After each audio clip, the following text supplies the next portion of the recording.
What's up, guys? Welcome to day 2. I am so grateful to be able to guide you into the new year. So hopefully you have taken the time now, the last 2 days, to write down those 10 things that you are grateful for, and that you've also taken the time to write down 5 things you love about yourself and those 3 attributes you want to display that day. So if you've done that, great. If you haven't done that, let's do that before you watch the rest of this video. It's pretty important. It puts you in the right mindset. So what we have to understand is that the more we think about something, the easier it is to follow through and to do that, right? Because we have the science of what makes us who we are, and a lot of that comes down to our thoughts. And this is a pretty powerful and impactful thing to understand. Okay? The science of who we are simply comes down to this. Our thoughts and our feelings and our behavior creates you. And so we have roughly about 60,000 thoughts every single day. 95%, so about 50,000 or 57,000 of those thoughts are on repeat. Okay, that's crazy. So you have to think about that. So we're only having maybe about 3,000 original creative thoughts during the day, and the rest of them are just on repeat from the day before. So it's very simple to say that we are living the same life we probably lived yesterday, and we could probably predict very, very easily what life we're going to be living tomorrow, because the majority of our thoughts are just simply on repeat.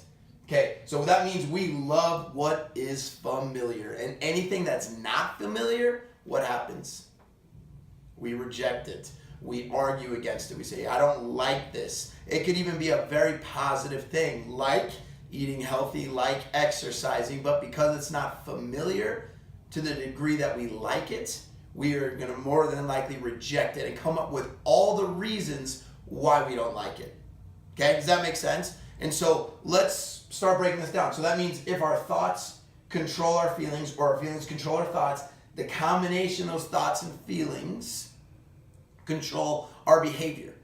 If you think a certain way, it makes you feel a certain way. Or if you feel a certain way, it makes you think a certain way. And the combination of thinking and feeling cause you to act. Right? I think I'm tired, therefore now I feel tired. Or I feel tired, so therefore I think that I'm tired, therefore I'm going to rest. Or whatever the case is, right?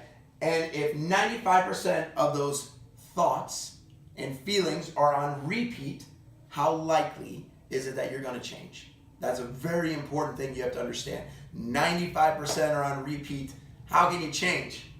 Okay, so we have 2 brains. We've got to understand these. We have an analytical brain and we have a subconscious brain. Our analytical brain basically is used 5% of the day. Those are those 3,000 thoughts, right? Maybe we are learning, we are analyzing, we are doing something only 5% of the time. The other 95% of the time is our subconscious brain. These are our programs. These are the patterns that we repeat every day. Think about when you wake up in the morning, you have a morning routine that you probably don't even have to think about, right? You go downstairs, you make yourself some food or a drink or whatever the case is, the way you brush your teeth, the way that you shower, the way that you drive your car. Do you drive the same route to work every day? Do you have to think that much when you are driving to work? Probably not. This is our subconscious programming at work at its best, right? So if you want to trip this up and kind of prove the system, try taking a shower, but try to do it completely different than you normally would.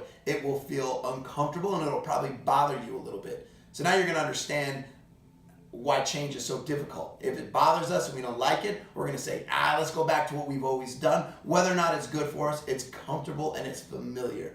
That is why we do what we do consistently. Okay, so now with that, we have what we call our frontal lobe. That's the front part of our brain, which is responsible for creating, for learning. And then we have our brainstem, which is in the back. And that basically it's all about reacting and it's repeating. Okay, so when we are in that fight or flight response, we're using our brainstem. That's what's happening. Okay? And so pretty much we can only react with what we currently have. Okay? So if we are in a fight, we are going to fight with the tools and the skills we already possess. If we're going to flee, we're going to flee with the tools and skills we already possess. and we're going to repeat. We're going to pretty much do the same things that we've always done in those moments, okay? So do you ever catch yourself in that fight or flight response, repeating a pattern, maybe in an argument? Either you are the person who never says anything, or maybe you are the person who's always on the attack, or whatever the case is. There's a consistent pattern that is engaged when we react, okay? And we want to fight this pattern if it's stopping us from eating healthy and stopping us from exercising the way that we want to. So let's understand how this can be possible. All right. Very impressive system here.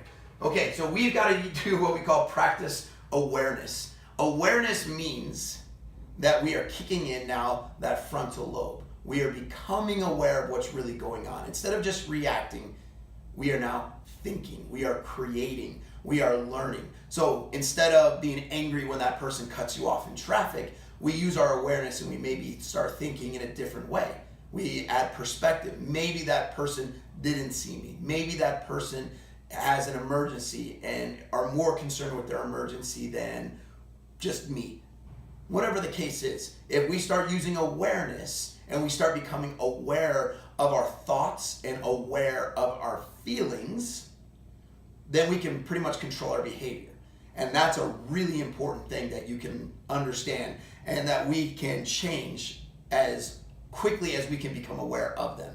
So here's the thing, are your feelings, right, is your body controlling your mind? Or is your mind strong enough to control your body? And we want that to be the case, but we can't do that without practicing and understanding and this awareness, okay? So what we use to do this is what we call the mindset or thought cleanse. That means you write down every disempowering thought or belief during the day, and you replace that thought or belief with a new empowering one, the one that you would like to have. Remember, we are trying to think about this person who we want to become every single day, right? We need to think more along those lines. The more we think about it, the more those thoughts become familiar. So if we are thinking that we can consistently eat healthy, if we are thinking that we are consistently exercising and what we're doing for those exercises, and if we're priming our brains for the actions we want to take, it'll be a lot easier to take those actions. But what's interesting is how much conflict is going on in our heads. And because there's all this conflict, over time, the stronger, the more repeated pattern is probably going to win out. So we have to change and create new patterns, create new thoughts, create new beliefs. And so the way we do this again is we write this down. Anytime a thought comes in your head that you don't like, you write it down and then you cross it out and then you replace it with something new. Now there's some power in this action. The power in this action is simply by writing it down. Your eyes see you write it down, your brain sees you write it down, and the brain says, yes, there it is, that's my thought. But as soon as you cross it out and you replace it with a new one, now there is a signal, there's an interpretation that what you originally wrote down and crossed out now becomes irrelevant. Maybe it's garbage. And when you write down the new thought and you read it over and you write it down, what happens? You can start replacing. Now, this is not an easy thing to do at first. You're going to have your journal with you. You're going to be writing stuff down all day. I think you're going to be shocked at how many thoughts you're writing down. I had a client years and years ago that needed to lose about 150 pounds. And now what happened was when we started doing this, she, the first day, wrote down over 600 disempowering thoughts. And she was kind of blown away. First month, we worked on this. She still couldn't get below like 300 thoughts. Didn't really lose very much weight. Do you think all these disempowering thoughts were engaging her stress hormone? The cortisol levels were probably out of control. Absolutely. The second month, okay, same thing. She barely could get her thoughts under like 200 negative thoughts a day. She was living in stress and very frustrated, even though I knew what she was eating and I knew how she was working out, and she was doing some good things there. She really was. But those stress hormones were blocking her ability to really lose anything. The third month, she finally started getting days where she was under 100 negative thoughts, and she lost 10 pounds.